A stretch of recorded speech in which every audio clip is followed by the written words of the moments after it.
Magandang hapon mga kasimi. Update po natin ang tubig natin ngayon mga kasimi ng Manila Water. 4 PM ng hapon mga kasimi, naligo po tayo mga kasimi. Sobrang dumi po ang tubig hanggang ngayon. Kanina talaga sobrang dilaw pagligo ko, pero ngayon medyo okay na. Tara, tingnan natin mga kasimi.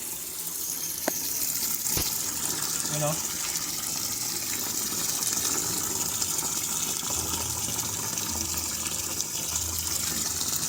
Anong masabi niyo dito mga kasimi?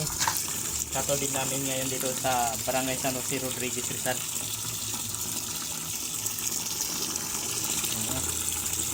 Yan. Mga kasimi, kung sino man yung mga umiinom sa ating inawasang tubig ngayon mga kasimi, huwag muna kayong uminom kasi marumi. Zone 1, 2024, 4 PM to 5 PM siguro to mga kasimi. Kasi madumi, marumi talaga eh. Pagligo ko kanina, nakasabon na ako. Buti na lang pagtingin ko sa tubig, hindi ko na buhos. Pero maya naman, biglang luminaw konti, pero meron pa rin ang dilaw. Tara, tingnan natin ulit mga kasimi. Anong masabi nyo dito mga kasimi? Kita nyo naman oh. Galing pa yan sa gripo. Yan oh. Yan oh. Yan. Yan. Anong masabi nyo dito mga kasimi? Sa tubig natin ngayon sa San Jose Rodriguez, Rizal. Bakit madumi o wala namang ulan? O di iwan natin, baka ulan dun sa kabundukan na nagmulan sa tubig na ito. Kasi madumi talaga. Yun o. Dilaw na dilaw. Huwag muna kayo maglaban ng kulay puti kasi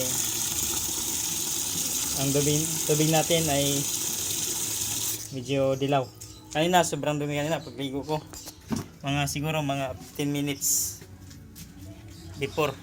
Tingnan natin sa maliwanag mga kasimi para sabihin na naninira tayo, pero hindi. Yan ang katotohanan. Yan mga kasimi, ito yung tubig ngayon mga kasimi. Oh, ano masabi nyo dito? Ilaw talaga siya. Yan, liwanag na yan.